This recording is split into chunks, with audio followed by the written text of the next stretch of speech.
You will hear a phone conversation between two people, Kathy and John. John is hoping to volunteer at a retirement home. First, you have some time to look at questions 1 to 10.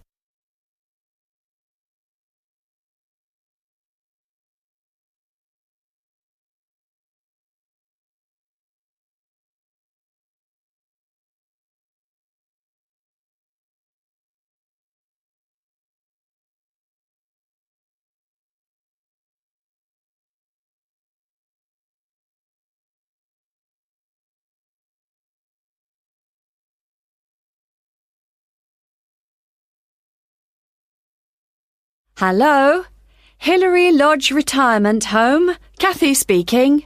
Hello, my name's John Shepherd. Could I ask if you're the manager of the home? That's right.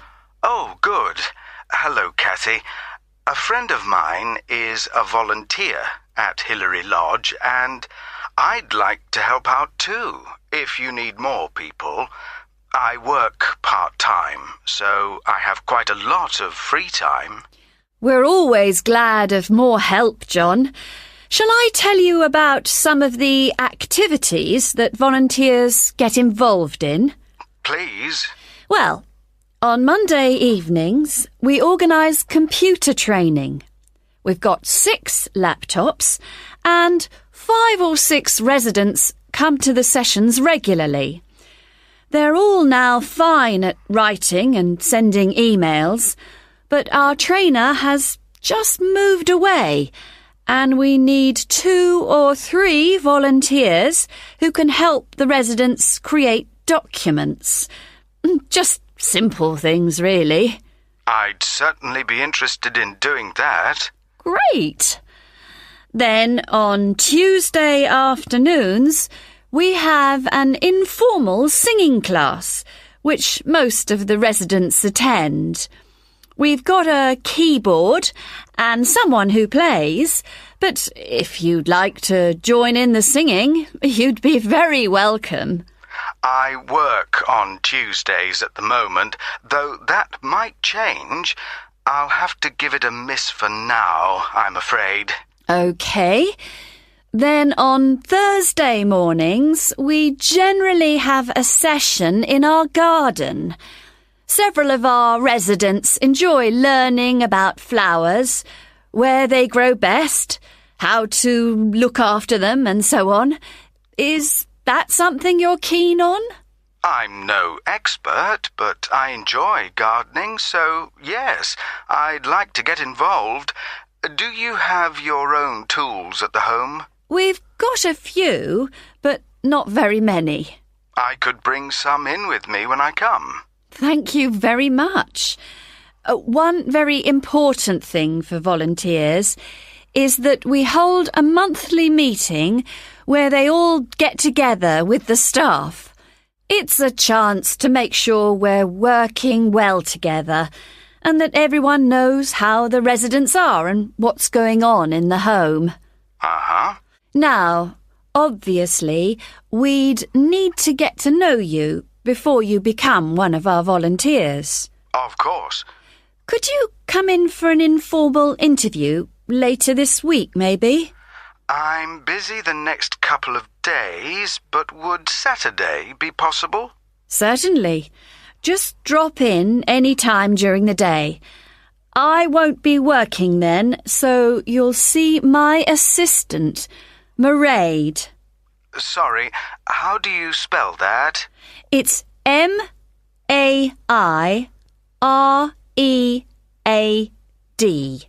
Mairead.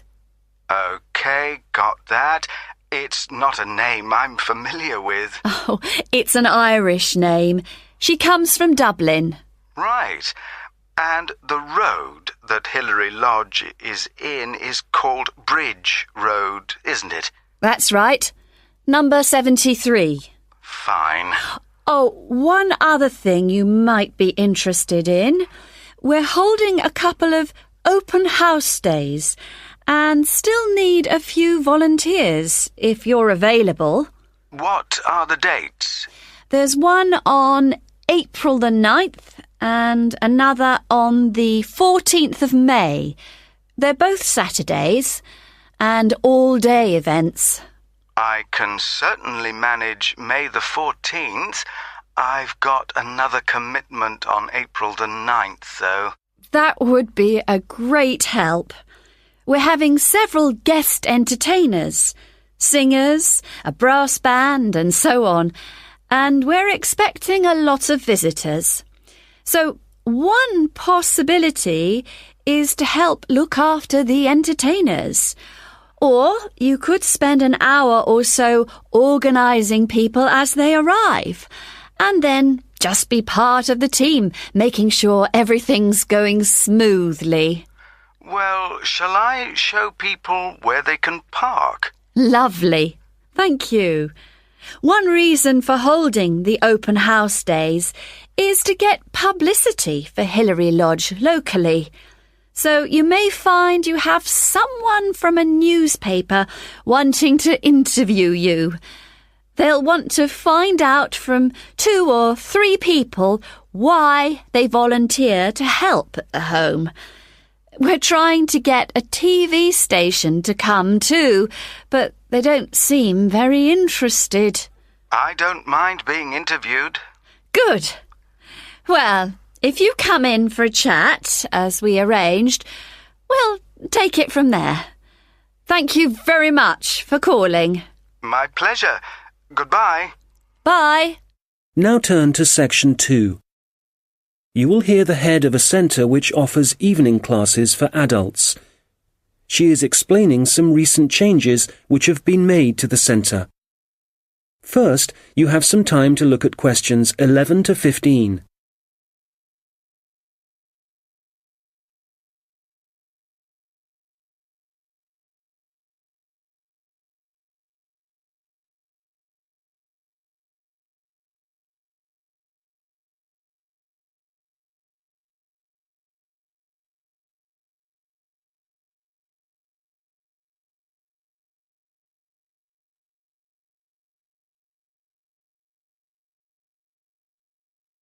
Hello. As some of you know, I'm Elaine Marriott, the head of the college's Learning Resource Centre. We've invited all of you taking evening classes and leisure activities to come and see the changes we've made to the centre in the last month. One major change we've made here on the ground floor is to the layout, as you can see from looking around you. I'm sure you'll recognise the desk. That's still in the same place, as it has to be just inside the door. But you'll see that there are now periodicals on the shelves in the corner behind the desk. We've brought them nearer the entrance because so many people like to come in just to read magazines. We now stock a far wider range of periodicals than we used to, so we've decided to separate them from newspapers. This means the newspapers are now just the other side of the stairs, near the study area. Now, another thing is that we've brought the computers downstairs. People used to complain about having to go upstairs to use them. So they're now at the far side of the building on the right, in the corner overlooking the car park. We've now got an extra photocopier. So, as well as the one upstairs, there's one down here. You can see it right opposite the entrance, by the wall on the far side. The biggest change, though, and one I'm sure many of you will welcome, is that we now have a cafe at last. We've been asking for one for years. If you turn right, as soon as you get past the desk, you'll see the door ahead of you. It became possible to have a cafe because the building has been extended and we've now got a new office and storeroom area. What else should I tell you about before we walk round? Oh yes, we've had so many requests for books on sport that we've bought a lot more, and they're all together immediately to the right of the entrance. Before you hear the rest of the conversation, You will have some time to look at the questions 16 to 20.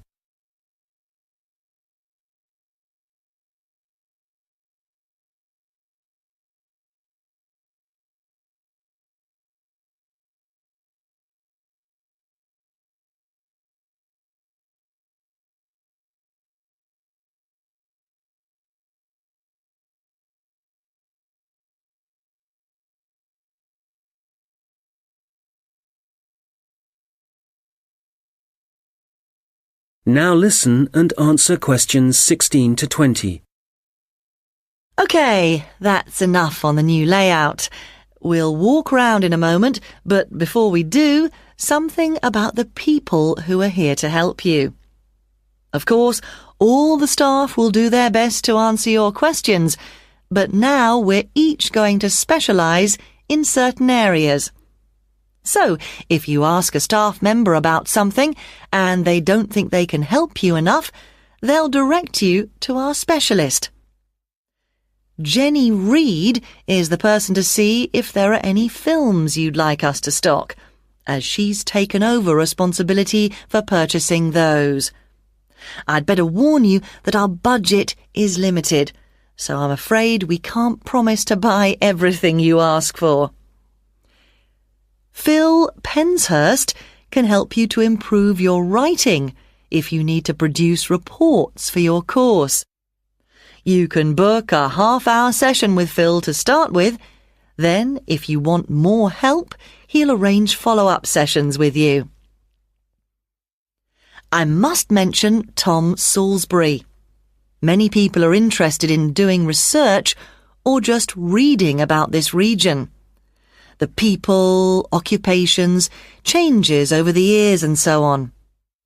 Tom is a specialist in this particular field, so if you want any help, he can point you in the right direction. We've got a large collection of relevant documents, from old maps to studies of the wildlife. We have a new member of staff, Saeed Akhtar. I'm sure you'll meet him soon and will find him very helpful. If you're unemployed and want some advice on the practical aspects of looking for a job, Saeed is the person to talk to. He's also written a very useful book on the subject, which of course we've got on our shelves. Many of you will know Shilpa Desai, who's been working here for about 5 years. Shilpa now has the additional responsibility of giving information and advice on anything to do with housing, such as finding out what's available or whether you're eligible for financial help. Right, well, that's quite enough from me. So let's walk round the library. Now turn to section 3. You will hear a tutor and a student discussing a project the student is working on. First, you have some time to look at questions 21 to 27.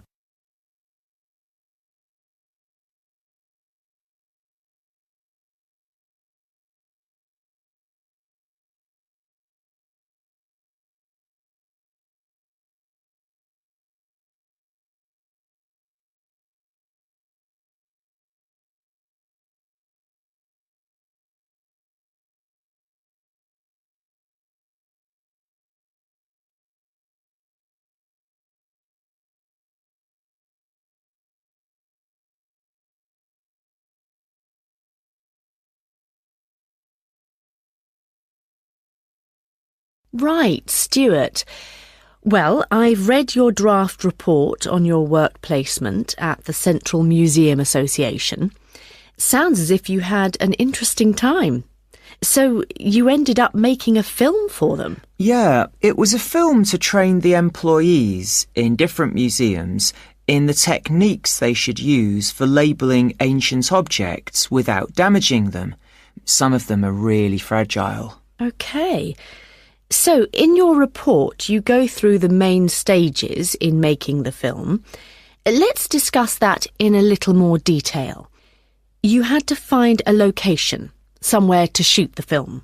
That took quite a few days because I had to look at different museums all over the country, but I'd allowed time for it.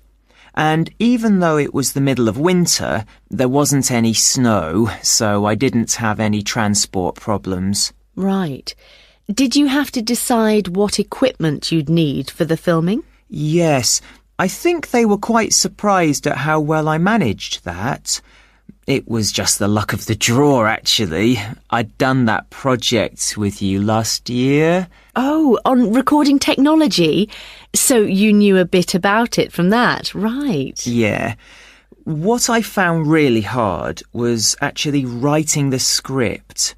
I had a deadline for that, but the association had to extend it. I couldn't have done it otherwise. Would it have helped if you'd had some training there? I think you're right. I probably needed that, yeah. Right. Now, from your draft report, it sounds as if you had one or two problems deciding who was going to actually appear in the video. The casting, yeah. I'd expected that the people who worked for the association would be really keen on taking part. But they weren't? The thing was, they were all so busy. And it did mean some of them had to travel. But Janice King, who I was reporting to for the project, she was great. She arranged for people to have time off and for their work to be covered, so that was a big help for me. Right. And it sounds like the filming itself went well. I gather you found a company who provided an online introduction to the techniques. Yeah, it was really informative and very user-friendly. I learned a lot from it. And then the editing? For that, the association put me in touch with someone who works for one of the big movie companies, and I went down to the studio and sat with him in front of his computer for a day, learning how to cut and paste and deal with the soundtrack and so on. So was that all? No, I didn't include this in my draft report, but I had to design the cover for the DVD as well, the lettering and everything.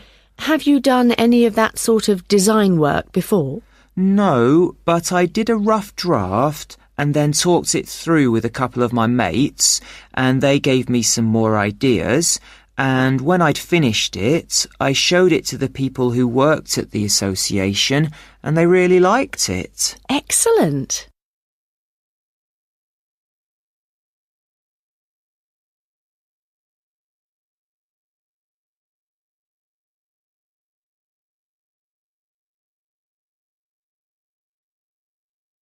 Now listen and answer questions 28 to 30.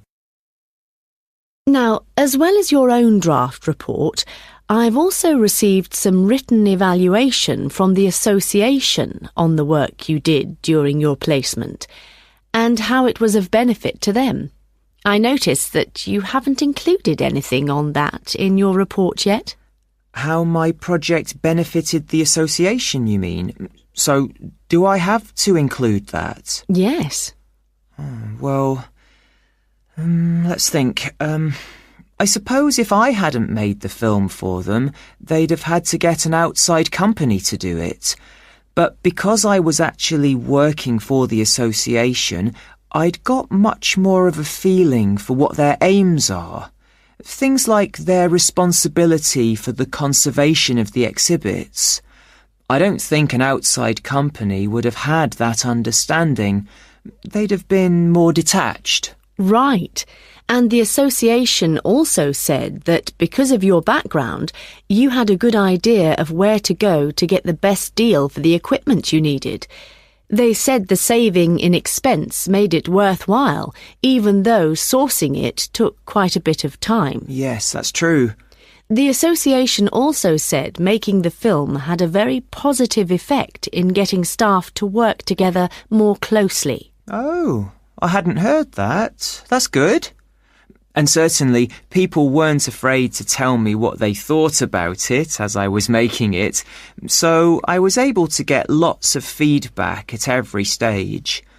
That was useful for me, but it also meant the final product worked better for them. Can you think of any other benefits? Well, I don't think they'd really thought out what they'd do with the film once it was made. I made quite a few suggestions for the distribution, other people we could send it to, as well as museum staff. Yes, they mentioned that. OK, good. Well, it sounds like they... Now turn to section 4. You will hear a lecture about a species of bird called the New Caledonian crow. First, you have some time to look at questions 31 to 40.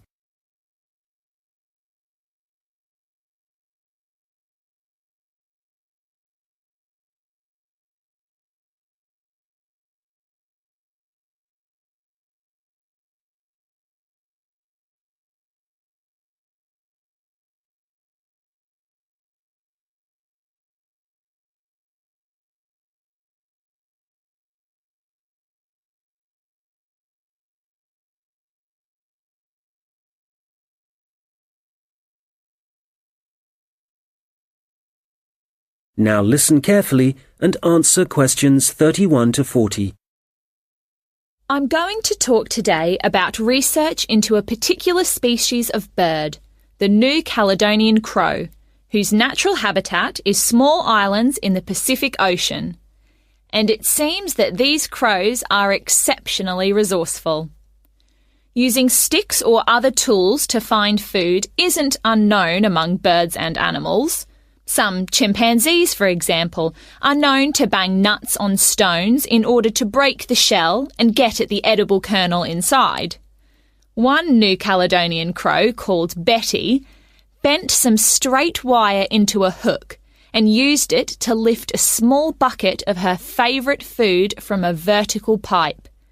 This experiment was the first time she'd been presented with wire, which makes it very impressive. Another crow, called Barney, has demonstrated his skill at using sticks to forage for food. In one research project, scientists from New Zealand and Oxford set captive New Caledonian crows a 3-stage problem. If they wanted to extract food from a hole, the crows first had to pull up a string to get a short stick, then use that short stick to remove a long stick from a toolbox, and finally use the long stick to reach the food. Amazingly, they worked out how to do this successfully. Further experiments carried out at Oxford suggest that crows can also use sticks as tools to inspect all sorts of objects, possibly to assess whether or not they present a danger.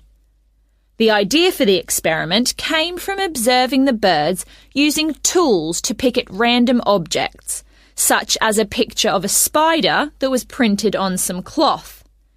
In this research, 5 pairs of crows, including Barney, underwent tests to see how they would react to a variety of objects, which were carefully chosen so the birds wouldn't be tempted to view them as a possible source of food. As a further precaution, all the crows had been fed beforehand. On 8 occasions, a bird's first contact was by using a tool. In all 3 trials, Barney began by using a stick for inspection. One involved a rubber snake.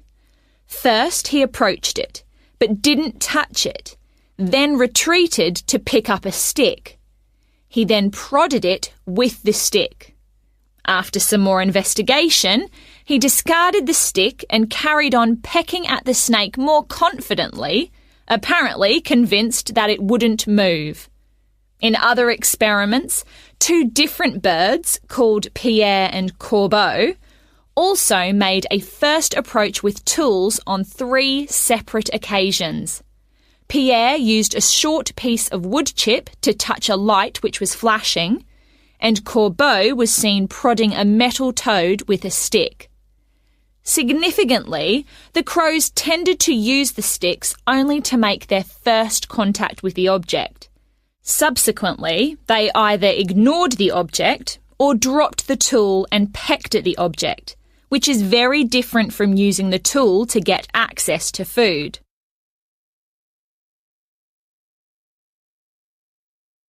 So, what conclusions can be drawn from the research? Evidence is building up from experiments such as these that the birds are able to plan their actions in advance, which is very interesting for understanding their cognition. They don't seem to be responding in a pre-programmed sort of way. It may even be possible that they're able to view a problem and work out what the answer is. However, a major difficulty is assessing whether this tool-using behaviour is a sign of intelligence. To some extent, this is related to the ecological circumstances in which the animal is found. So, scientists want to find out much more about how the crows behave in their native habitat, and a team from Exeter and Oxford universities is carrying out research in New Caledonia. They're looking into whether the birds' way of searching for food gives them any possible evolutionary advantage. The birds are hard to observe, as they live in a region of mountainous forest, so the researchers have attached tiny cameras to the tails of some birds as one method of investigating their behaviour.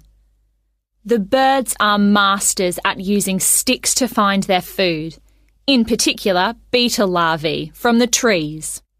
It's possible that the birds can derive so much energy from these grubs that they only need to eat a few each day. This would mean that they wouldn't have to spend most of their waking time searching for food, as most animals do. The beetle larvae have a distinct chemical makeup, which can be traced through the feathers and blood of birds that eat them. Scientists have collected samples from crows in order to estimate the proportion of larvae in their diet. They should then be able to gauge the extent to which individual birds depend on using sticks to feed themselves.